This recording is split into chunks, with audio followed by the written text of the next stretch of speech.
Hey, Anna. Hello. Welcome to the podcast lab. Thank you What's for happening? having me. Absolutely, it's my pleasure. Nice to see you again. Last time I saw you, I think we were working out. You were working out at Rep, right? Yeah. It was like 2 years ago when I was still working out over there with Merit and Dale. True. Yeah. And I actually really wanted to talk to you about this crazy thing you do with longboarding and skateboarding, because this specific sport have a really big place in my heart. I really love this skateboarding niche, I would say. Oh, that's sick. Yeah. Not many people even think about it. So. Yeah, no, but I'll tell you exactly the story. So I didn't know, but just before we started recording, you told me you were living in Tel Aviv, so you know a little bit about it. But in 1999, I was the first person in Israel that had a longboard skateboard.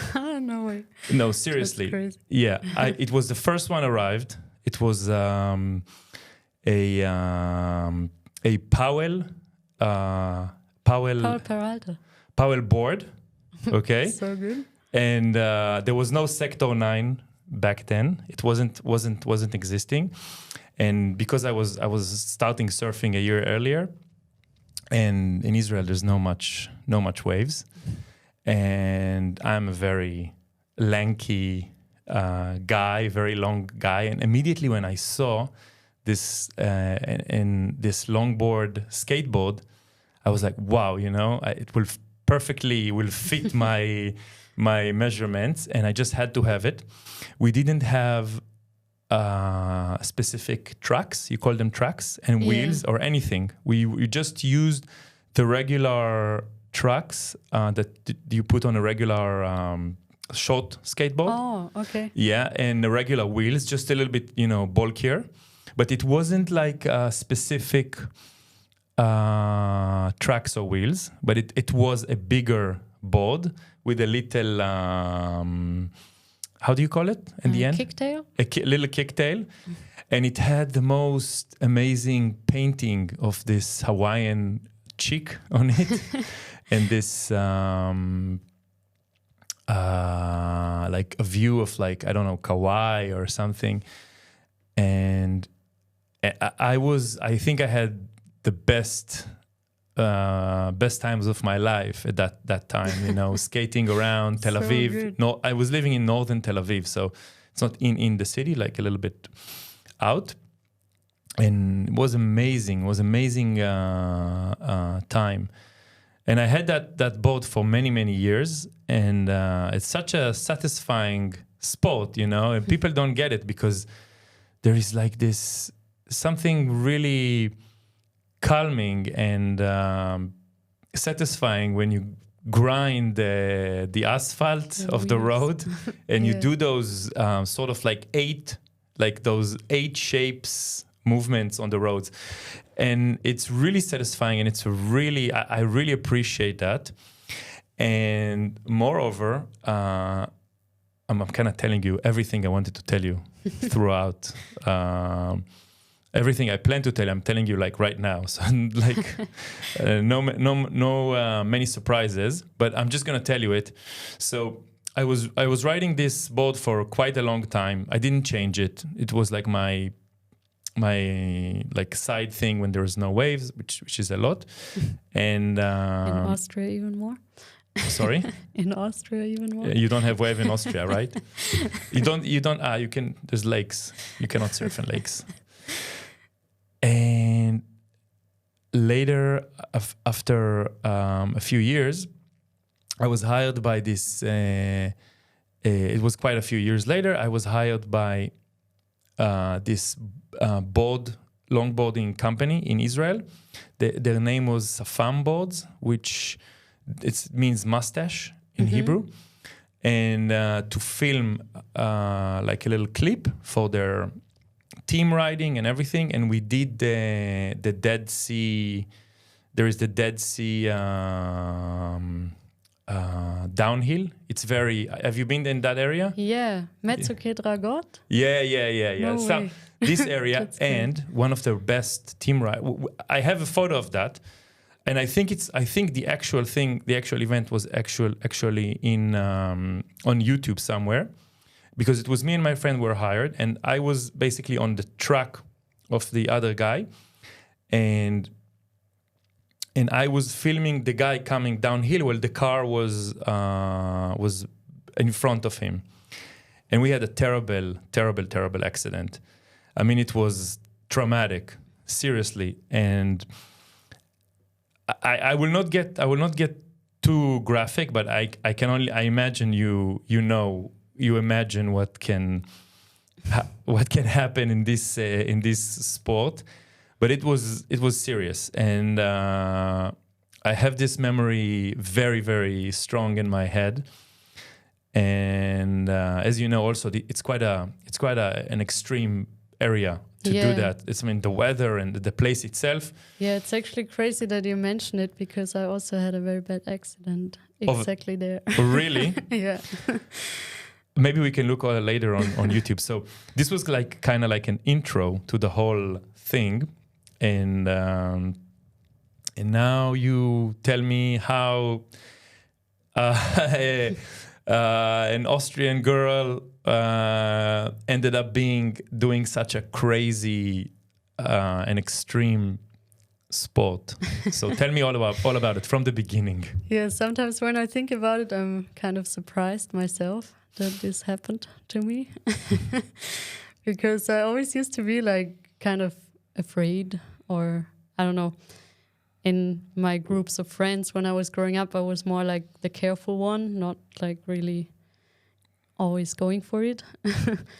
And I always used to ski a lot and climb, and I don't know, growing up in Austria, you do a lot of action sports, I guess. Mm-hmm. And I got my first board just because I was too shy to go to a skate park, because I wanted to skate for a long time. I just didn't really want to learn it in this environment of feeling that people are watching me, and I don't know, I was just very conscious of that.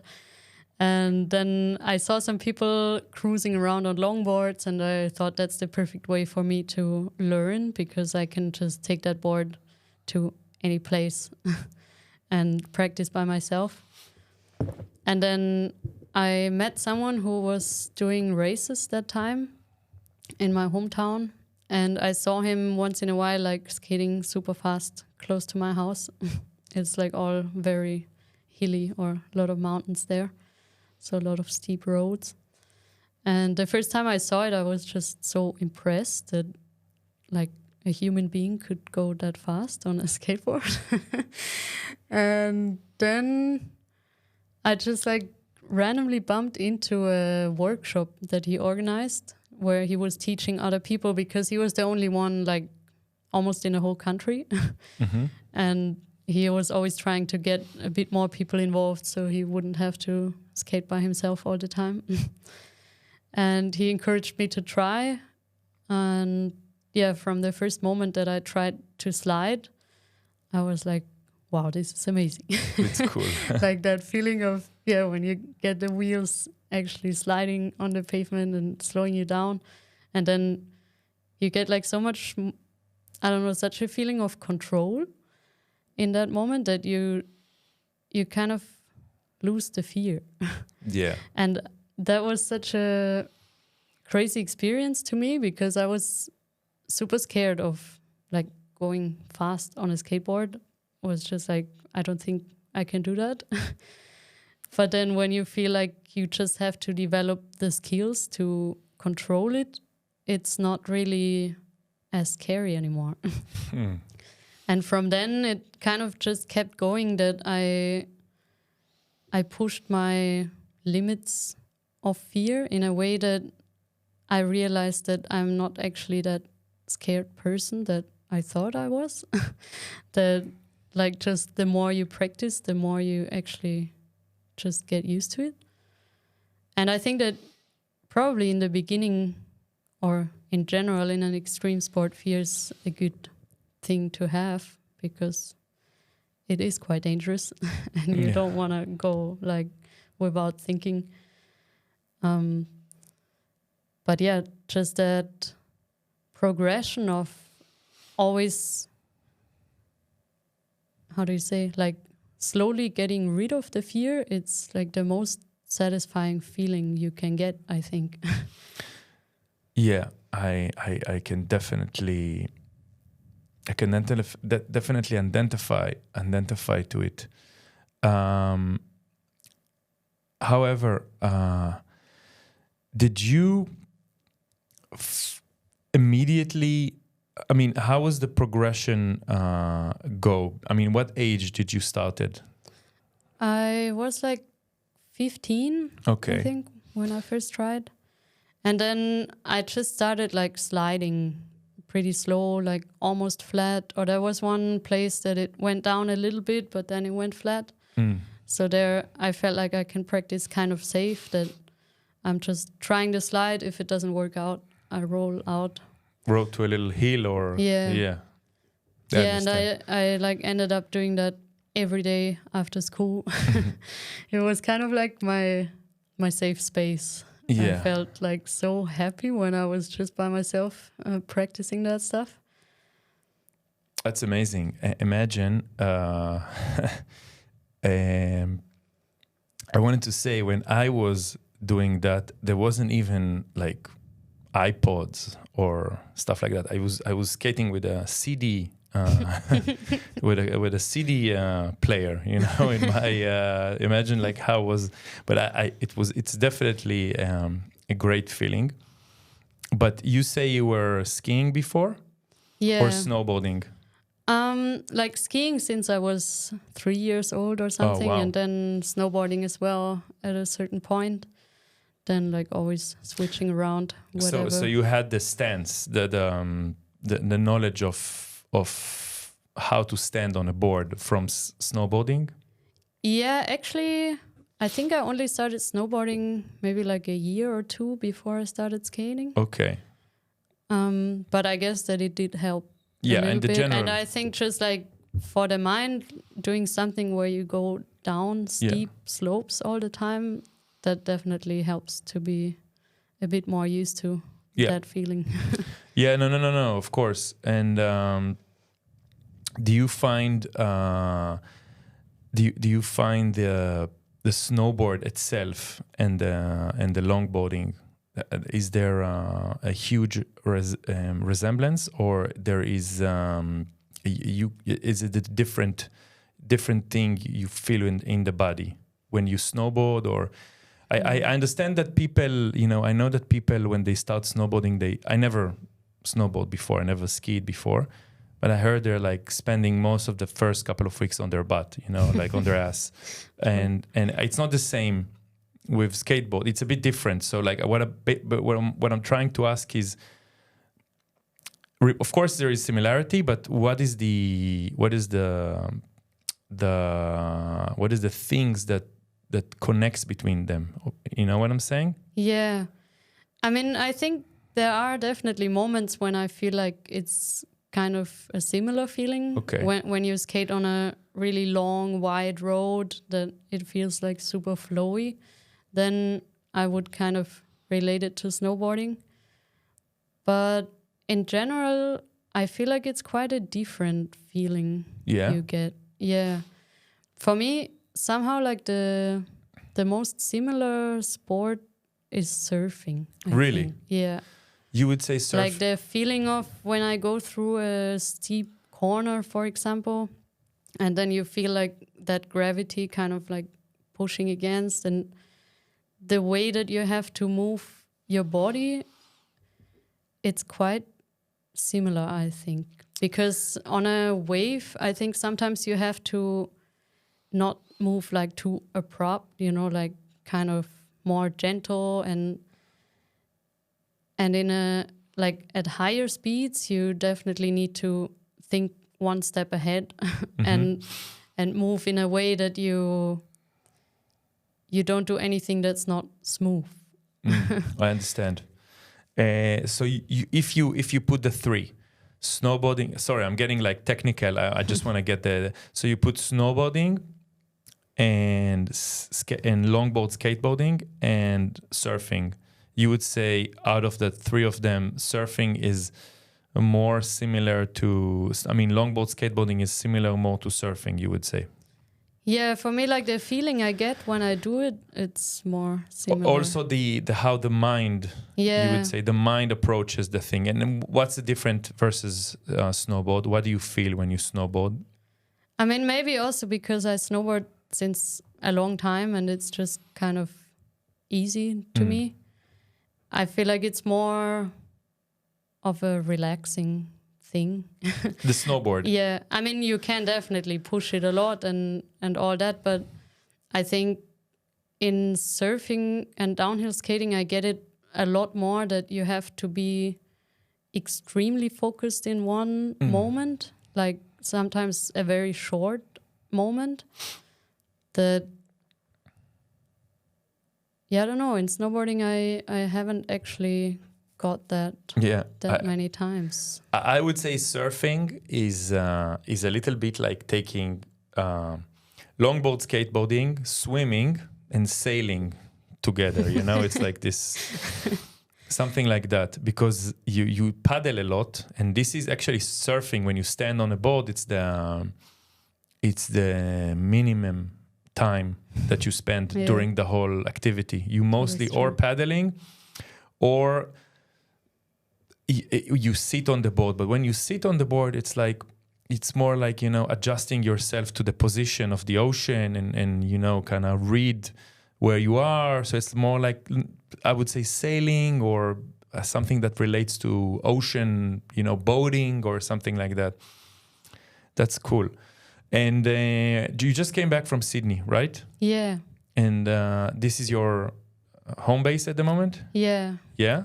Yeah, I moved there like 1.5 years ago. Wow. That's cool. After I was living here in Portugal. And you've been there before? I've been there like once before. Yeah. And then was the time of COVID and everything, so... Okay, so a bit, I understand. Tricky. Yeah. And which part of Sydney? I live in the northern beaches there. Bondi. And no, like the other side. Manly. Close to Manly. Okay. Yeah. That's a nice spot. Yeah. It's a very nice spot. I like it there. Is there many good spots for longboarding over there? There's some pretty good roads. Yeah? Yeah.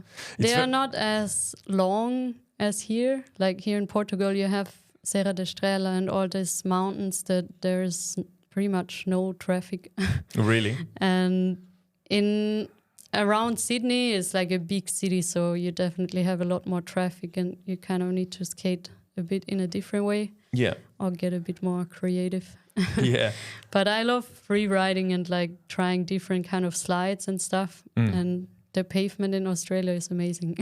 So it's very fun for that. When you mention it, it's actually so important for skateboarding, for this kind of skateboarding, the quality of the road, right? Yeah. So it's almost like saying like the quality of the snow or the quality of a choppy, if it's choppy seas for surfing. So it's really important. So it's true. What is the best road you've seen, you've skate? That's a hard question. But let's go even not that specific. It could be like when it's the best time, just after they pour the new thing, or you know what I'm saying? Yeah. No, actually, right after they put fresh pavement, it's usually not that good. Really? Because it sticks a lot and it's like kind of unpredictable. Okay. Usually it takes a couple of months until the pavement feels to settle. good. I understand. But I think the best is just in countries where the winters are not that harsh. So the pavement doesn't really get worse during the winters. Okay. You know, like in Austria, for example, they use a lot of chains and like there's so much snow in the winter that usually every year there's more holes in the pavement and it like gets more rough. And in places like here, or Australia as well, there's not much snow in the winter. So the snow. So the pavement just like once they pave it well, it stays like that for years. The worst thing you can encounter is like a hole, Yeah. right? And when you're like really fast. What's the fastest you did you measure the speed you go when you downhill? To be honest, most of the time I don't really have a watch or any of that. But did you in the past but sometimes? In some of the races, sometimes they put something up where they measure it. And I guess the fastest I went was like about 95, 100 kilometers an hour. That's crazy. I don't do that like every day. No, of course not. It's more like when the time is right, when you have like a secured road that you know there's no cars coming, then you can push it a little bit more. Yeah. And most of the time I skate with open traffic, so you just take it a bit more easy, do more slides. Of course. But just 95 kilometers, that's fucking amazing. That's like unreal. Is that when you say a competition? I mean, what do you mean? How a race? Sorry, so you said a race. How is it working in terms of racing and the sports? Is it like organized? Is there a league? Is there like tournaments, stuff like that? Yeah, so there's like a World Cup usually. I mean, the last couple of years it was a little bit confusing because the organizations changed, and now since this year World Skate took over downhill skating as well, which is like the big organization that organizes all the street skateboarding and bowl skateboarding competitions and world championships. So they are organizing like a world championship race once a year now, which is like the most important one. And then there's another organization that does like a tour that goes in a couple of different continents, and then you collect points in each race, and then they kind of like have a world champion in that one as well. So you have a tour, goes around all kinds of locations, and it's organized with no traffic, with security. So they usually take like mountain passes or some really good roads, and they close them for 3 or 4 days. And then you're just like camping there and doing runs all day. Wow. And in the race itself, there is usually 4 people going at the same time. So it's almost like a border cross style that you race against each other, and the first 2 in the heat always make it further. So they don't want to put more than 4 because that could really endanger the other skaters, right? Yeah, like usually the roads are also not that wide that you can safely race with more than 4.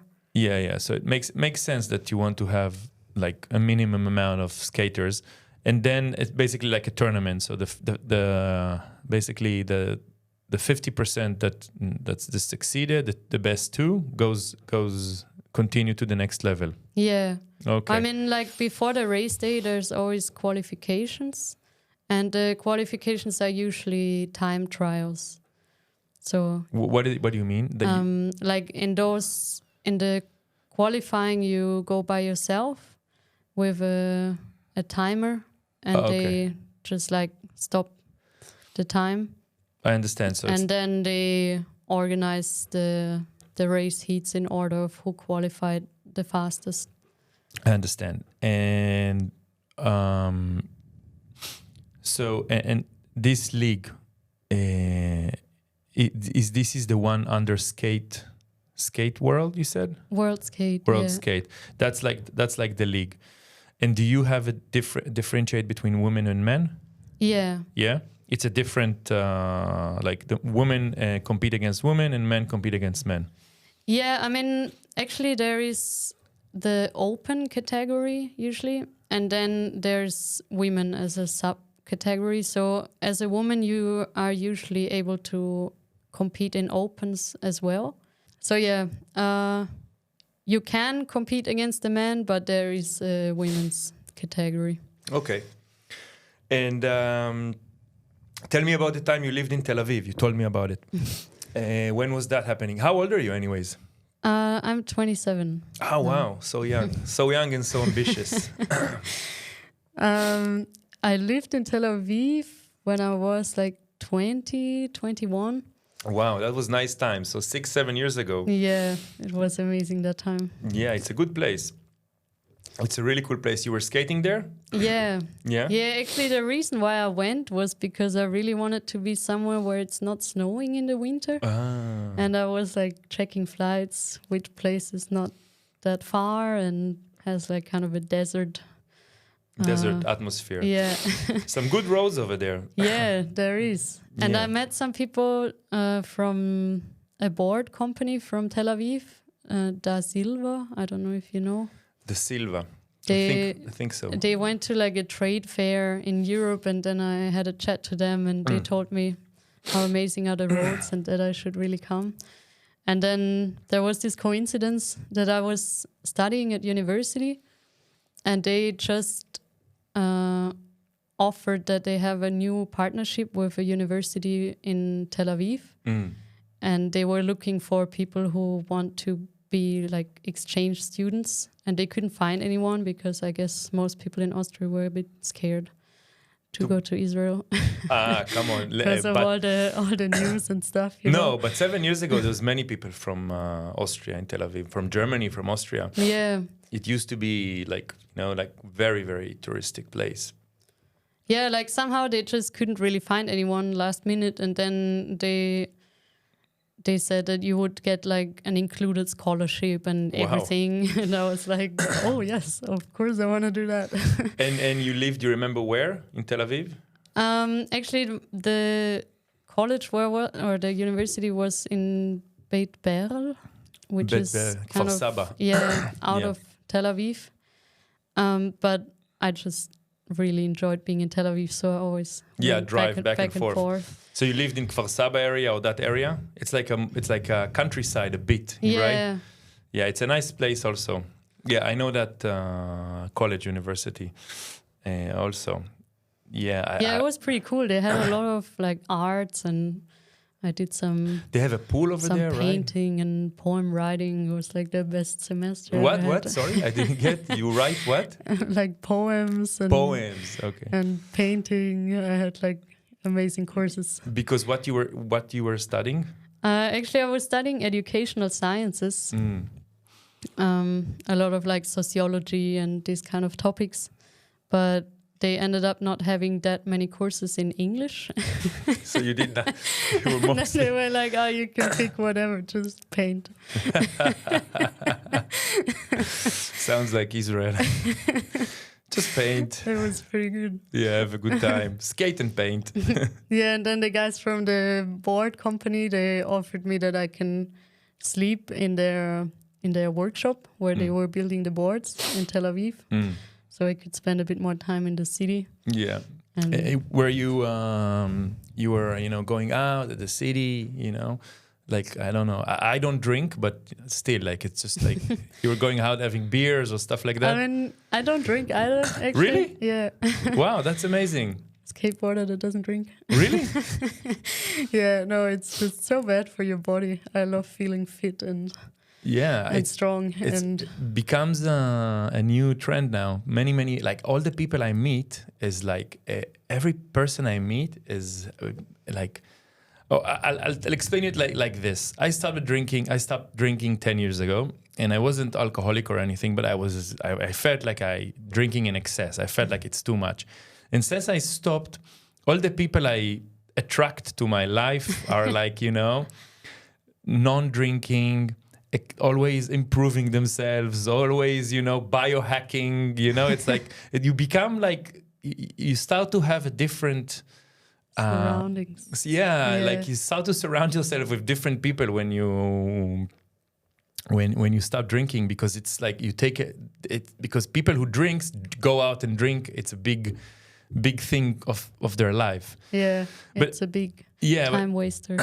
and and actually you can see that the beverage companies are actually really fighting with that, because they start to produce zero alcohol drinks. Yeah. You can get zero alcohol wine, zero alcohol. Me and my wife just had last night a glass of zero alcohol. We had by accident in our house. We don't really have wine, but we had zero alcohol wine. So we had a glass of zero alcohol wine.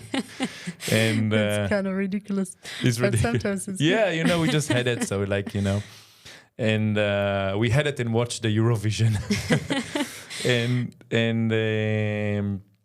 But what I was originally asking about going out in Tel Aviv, because it's like a really party. It's like crazy nightlife. I mean, I did like have a lot of nights that I just went partying all night. But as kind of the only sober person around. Yeah. But I feel like the nightlife there, it's so creative and vivid that you don't even need to be drunk to enjoy it. Like it was, especially for someone from Austria, which is like kind of, I don't want to say conservative, but Is it? Yeah. Is it a conservative place? I mean, it depends where. Innsbruck, where I'm from, it's very, very different. There's a lot of international people. It's like a student town. A lot of people coming for snowboarding and the mountains. So there's a lot going on, but it's nothing close to Tel Aviv in terms of culture. And like what really impressed me there was the musicians and the artists and stuff. Yeah. That was just mind-blowing. It's really, it's a really free place, Yeah. You can really feel that. It's like a really loose, everything is loose.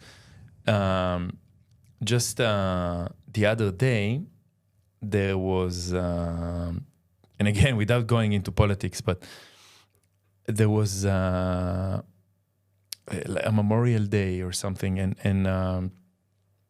you have the soldiers, because they're like going and doing like this for the president, and then the prime minister, and then they had another important person. I don't remember exactly, something chairman of government, I don't know, whatever, and he's a gay guy. And you say like, okay, the soldiers now will salute the president, the soldier will salute whatever, the prime minister, whatever, and they say like, oh, the president and his wife, the prime minister and his wife, something like that. And then the chairman of the government comes, and the soldier will now salute the chairman of the government and his male partner, something like that. So it's like, so from one hand, it's like really, there's this old traditional, like military, religious, all those kind of things. But then again, you can be like, it's really open and loose. Yeah. It's really true. So you can feel that. You see in Tel Aviv, you see like religious people, but next to them you see transsexual parties, blowing poppers on the road, whatever, going crazy. I don't know. It's very loose. Yeah, That's and nice. it's like a very encouraging environment to Create. be different Yeah, and definitely. creative. Like, I don't know, for me in that time of my life, it was amazing to be there, because nice. I was just like so obsessed with skating fast. And sometimes I felt like I'm an alien, Yeah. that I don't know, when you hang out with regular people who like studying, going straight from university into full-time jobs and all that, then you just like feel that you're doing something wrong sometimes. Yeah. Or you not kind of belonged. like question like, what the fuck am I doing actually? And being in a place like that where there's so many artists and like free spirits was pretty encouraging for me, that you don't actually have to be that mainstream person. Yeah, no, definitely. And during that time, how long was that? A couple of months or something? A couple of weeks? It was like 7-8 months I was there. Wow. Yeah, So did you learn a little bit of Hebrew? I did. Yeah. Ktsat. Wow, that's amazing. Never even knew that. That's so cool. Yeah, I loved it because it's kind of like such a crazy thing with the different writing. Yeah. So Yes. really, you really have you really have a connection over there. That's amazing. That's really cool. And right now, you said you're based in Sydney. Yeah. What made you the decision to go over there? I mean, if I'm honest, mostly my partner. Okay. He lived in Sydney for a long time, and we always like met traveling and whatever. And then I went to visit there, and I was also just amazed by the place. Like the nature in Australia is so wild. Yeah, it's really And wild. they take care so well of like preserving it as well. There's a lot of national parks and like this strong culture of surfing that they have over there. And yeah, all of that, it was just like very appealing to me too. Yeah, it's and a beautiful country. the thought that it's a country that doesn't have a proper winter in the eyes of an Austrian. Yeah. It's like amazing for someone who wants to skate all the time. If you live in a place where it never snows, Yeah. it's definitely better. And super safe. Also, I'm going to tell you a joke. Dale, that coach guy, when we started working out, we talked about Australia. He lived in Australia. I lived in Australia as well for many years. And we talked about it, and we were like, it's such a beautiful place. And we were like, it's a shame I didn't stay there. And we were like trying to look for the word, and we're like, the Australians are. And I was like silent, and he was like silent, and then he just said that he was like, they just don't want us there, they just don't want you. They just don't. And even the funny thing, he's like an Englishman, and me, okay, they wouldn't want me. I'm an Israeli, maybe they have something against us. I don't know, but he's like, he looks like he looks like a proper Australian, Yeah. blonde guy, and he speaks like an Englishman. But it was so fun, because it's so difficult to go there, To get a visa, yeah, it is. Yeah. I mean, for me, it's not. In the beginning, I also kind of had that view that this is quite racist, Yeah. It's like, what the fuck? You're from another place, you can't stay. But now, after being there for a while, I kind of understand the way things work over there, and they're just like running the system so well. Mm-hmm. That I think it feels like whoever really wants to stay, who's like fully dedicated and wants to work a lot, can stay. Yeah. And the rest, not really. Like, I feel like they have a lot of visas that you can get with certain jobs and when you work for long enough and all that. So I have a lot of friends there that they are actually originally from South America and from like a lot more poor countries too.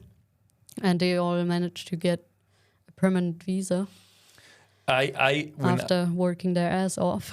When I was there, in the beginning, because I have a German passport. So I was there with, in the beginning, I had a working holiday visa. And then I stayed for university. And now when you want to move with the family, it's I mean, for a few months, because we were there with the family for a few months for traveling, and before we came to Ericeira, we thought about, maybe we should stay in Australia. But then we flew back to Israel, and we checked what's the process of making that work, and it was very, very complex, very, very complex. I assume that if you go there for a holiday and you sort of extend and you kind of build a network. I still have many friends in Australia because I was there 4 years, so it's quite a lot of time. Yeah, I was doing university there, and I was there for a long time. So I have many friends and connections. But if you are there and you build a network around yourself and you find a job or something like that, that's cool. What do you do? Just skate over there? You yeah, have like a side gig that I had a side gig like in a climbing gym. Oh wow! So you do that as well? Yeah, I used to climb a lot when I was living in Austria. Now kind of just once in a while for fun, but I love climbing. And I studied educational sciences at university, and I always liked working with kids and young people, especially with sports. Like I love to work in jobs where you kind of giving them a tool to deal with the world. Yeah.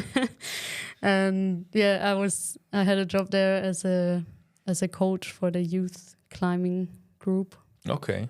So that was really fun. And you think climbing is because it is to me, but I wonder what your take on that. You think climbing is a good tool for young people? I think so. I think so too. I think that any sport where you have to deal with your fear a little bit and where you just become more aware of your body, I think it's always amazing for young people. Like when you're climbing, you have to control every part of your body, and you become so much more aware of like what's happening, also what's happening in your mind when you're like higher up and in a difficult moment. Like, are you gonna freak out or just breathe and do it, you know? I argue that climbing is also really obstacle. Like it's you really kind of climbing over obstacles. It's like, you know, it's like a metaphor for life, you know. And life is always about coming over the next obstacle. And it's not always easy to get to the top. No. And it's like, it's really like, you know, it's really like about trying and figuring out and trying, and then you reach to that level and then you're trying again. So it's like a metaphor for life, you know. If you can climb well, I guess you can manage life, because life is it's basically like a long climb. Yeah, it's true. Yeah, that's why I think like these things are pretty important for young people to do it. And in general, I love teaching skateboarding as well, but especially downhill skating, it's not really big enough that you could like get a job as a downhill skateboarding coach, you know. And I think like all these sports have so many similarities anyways, like skating, climbing, surfing, snowboarding, all of these sports, it's mentally a very similar thing that happens, I think. I think so too. One of the things I teach my older daughter is I teach her for really young ages how to skate. I would show you. I have a really good video. I will take me time to find it, so I don't want to waste time now. But if she's around, I would love to meet her. Yeah, of course she's around. Go for skate. Yeah, but she's like figure out how to she figured that out when she was 4 or 5. So at the 58 shop, she was basically mid at that ramp at the 58. So about midway, or maybe even a little bit higher. So let's say 60-70%. She figured out how to put the skate like this, and then like I don't know how to do that. Like pretty much like a drop in. Yeah, she figured out how to drop in and then do the whole thing, and then then she crosses that little because there's a gutter just at the end. But she figured out how to cross. So it's like she crossed that and then skate, you know. And now she broke a few teeth during doing that. She's a bit more scared, but now I'm trying to like get her. She's now 7, so this was like 2 or 3 years ago, and she's like doing that, and then she stops for a couple of months, and I need to change her into a new skateboard anyway. But I really want her to do that because I think socially skating is a really cool sport for kids. You know what I'm saying? Yeah. I think like if you're a skater, it's kind of like, socially, it's like, it's like, it's already good, you're already like with the cool kids. It's true. You know what I'm saying? And you also like just, you always have a place to go in a way. Like for me, the skate community, it always felt a bit more like a family. Yeah. That you feel that everyone is encouraging each other, and you share like such a special bond with people that you do something like a bit more dangerous with. Yeah. So yeah, I'm pushing her around sometimes at the Quicksilver, at the board riders. She's a bit more because it's a bit more tension. Yeah, people are jumping. People are, it's pretty wild over there. Yeah, and it's a bit it's a bit more aggressive, I would say. And I think she's not really. Doesn't really feel she's fit over there, but at the 58 she feels more aligned with the vibe, if you know what I'm saying. But now they put on the 58 also those grinding. Yeah, so it becomes a little bit more aggressive over there as well. But she's definitely pushing her towards skateboarding. I really want her to do that. Also, she has a friend, and since they're really, really small, his name is Thomas. He's quite a well-known little skater from around here. He's really good. He's doing all the balls and everything, and he's her age. So it's nice to see how they develop. It's really nice. Yeah, it's a crazy thing that these days there's so many like really young kids that they already have their own skate community, like. And it's just getting 5-6 years old, and it's just they're getting crazier and crazier because they start like really early, and now the parents were skaters as well, or they have some connections to it, or they're surfers. So you can see like they're they get like at 6 or 7 years old, they get a really good gear and really good. Really good stuff, like to really good push to start their skating life. When I was start skating, I don't know, like I was also young, but I had this we had those 80s boards with one and on the bottom just like one kicktail. One kicktail, and on the bottom there was the plastic you know what I'm talking about? Yeah. This is like we had that when I was at the 92 or 91, I don't know. I love those boards. Yeah, it's classic so 80s. Good to skate the bowl. Yeah, it's classic. But back then it wasn't. Now when you make them, I noticed they are really they're better than what they used to be. At least what I remember they used to be when we used to have them, or what we used to had was actually like a copy. So we got like cheap Chinese copy, I don't know what, of the real good stuff that they had in California. I don't know. But I have another. For sure. So the gear, it's improving so much. Can you tell me? Sorry. Yeah, you want to tell me a little bit about your gear? Yeah, I think especially with downhill skateboarding gear, there has been happening a lot in the last years. If you see what kind of boards they were riding even just 10 years ago, it's quite scary to go that fast. Can I? Yeah, for sure. So what's special about this board?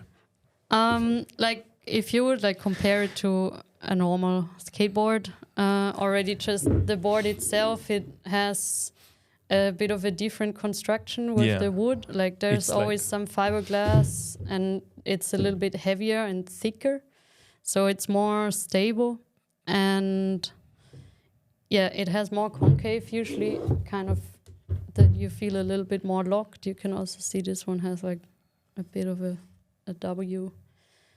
Wow, it looks really cool. It's quite like a. Who's the manufacturer of this? Engineered. Rain longboards. Rain? They are called Rain, yeah. Okay. Like That's cool. And then I think what's very important is the trucks, especially when you want to go really fast. They have their own philosophy, how to make them. They're all like made with CNC machines, so it's like super precise. Yeah. How they make the surfboard, basically. Yeah. So like it's a template, and yeah, it's cool. Well, it looks really, and even the wheels, they are like obviously much bigger than a normal skateboard too. Yeah, and even and this, they are much softer as well. So they. How do you call the thing that inside the wheel? The bearings. The bearings. There is a specific bearings for this? No, actually, for those you can use the same as regular skateboarding, and even this feels a bit strange. The grip tape, yeah. The grip tape doesn't feel like. I have like quite a crazy one that you just have a lot of grip. You know, it's really rough. So especially because I like to do a lot of stand-up slides where you don't use the hand for sliding. Oh. And then you really need to rely on your feet, like sticking to the board. You don't want to slip off with your foot in that position. Okay, wow. So it's kind of like the binding. And it's, I would say, one of the most the satisfying, as I said in the beginning, things is like when do you call it it's like a grind, not a grind. Slide. When you do like this and then you have that nice, so nice, huh? Yeah. That's really satisfying, nice. Really satisfying feeling. I'm very happy that I have a sponsor for the wheels because they are getting completely. The more you enjoy it, the more you burn them. You can't explain this somebody that didn't feel that that you can't explain. It's true. It's such a weird thing. Yeah. And it's very addictive. If I would if you would need to recommend a 41-year-old a guy not in the best shape, like I would say okay shape, not super shape, but potentially can get broken very easily, gear and a nice road around that area to kind of like have fun, what would you recommend me if you're allowed to talk about different? I don't know what's the no, for sure. I mean, I think if you're just starting, maybe you can try on any board, but what's very important for like starting sliding is that you get wheels that are slippery and that slide smooth. Because that makes it like so much easier to progress in the beginning. Like these, they slide really well, but I also have smaller ones that I use them more when I'm going a bit slower, and they just like super easy to control, and that helps a lot to prevent crashing in the beginning, because sometimes if the wheel grips too much and you don't really know yet how to make it slide, then that's why you fall.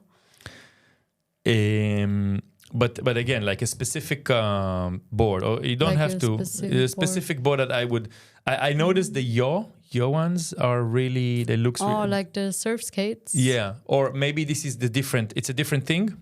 Yeah, it's quite a different thing. Okay. I mean, so can you organize it for me, just for I know, like the yaw ones are really for having like this feeling of. Yeah, in those boards, the thing is that they have very different trucks, that they are super windy, but they are not giving you much stability when you're going downhill. Okay. Like then they would kind of start shaking. Okay. For a beginner, I don't think you need to have like precision trucks necessarily. There's also normal cast trucks, they call them. They are a little bit cheaper, that you can just mount on any. I will not go longboard. fast. I will just so surfing longboards is one thing, downhill is another thing, so it's a different gear, you would say. Yeah, definitely a different gear to surf skating. You try surf skating? Yeah, I don't have one, but whenever someone has one, I kind of just ride it a little bit. I tried in the bowl as well. It's quite fun. Yeah, okay. But I love skating in the bowl, like on a regular skateboard as well. So I mostly just go for that. I can tell you that if I go inside the bowl in the board riders for 5 minutes, my knees are hurting for 10 days after. But I like literally like just like having like a really not steep road, like just like cruising around the road. Is there a place where there's almost like very low traffic, where it will be very, I think Lagoa, but Lagoa is quite steep. I'm looking for a place like a nice road and a nice skate, but nowhere near as just something I just like to have that, you know, like nice feeling, you know, like of going like this and this, like, you know, like skating and without like a steep and fast. And the boat also shouldn't allow, you know what I'm saying? Wouldn't allow me to go that fast. It would like wouldn't be as. I mean, where I go a lot around here, it's in Ribamar, like close to Korschus. In that neighborhood, there's like really good pavement, not that many cars. And there in the bottom, there's like kind of a flat part as well, right next to the ocean. It's pretty nice. And also in Calada Beach. There's like this big parking lot that on the weekend it can get a bit busier, but during the week it's usually fully empty and it's like a wide paved space that you can just cruise around. In Praia de Calada. Yeah. So it's something similar to 58. You have a little bit of, you have something that you have. Yeah, you have like a little bit of a slope. And anyways, there's also like the road that I usually go there to skate down the road to the beach. This is a bit intense. But there's also the big parking lot that it's not fully flat. It's kind of like a little bit tilted. So if you start in one corner, then you get some momentum. And the road is good? Yeah. Okay. Yeah, it's really good. I'm going to go test and it. also, if you want to try it, I'm going to give a workshop on Sunday. Really? Over there? In Lisbon. Okay. In a place called Talaid. It's like a road that I guess they planned to build a neighborhood or something there one day, but then they never did. So they paved all the road, but it's not being used. Okay. And it's a really good place for beginners to start. Okay, yeah, I'll keep that in mind, definitely. And I'm like partnering up with this skate school in Lisbon. It's called Long School. Okay.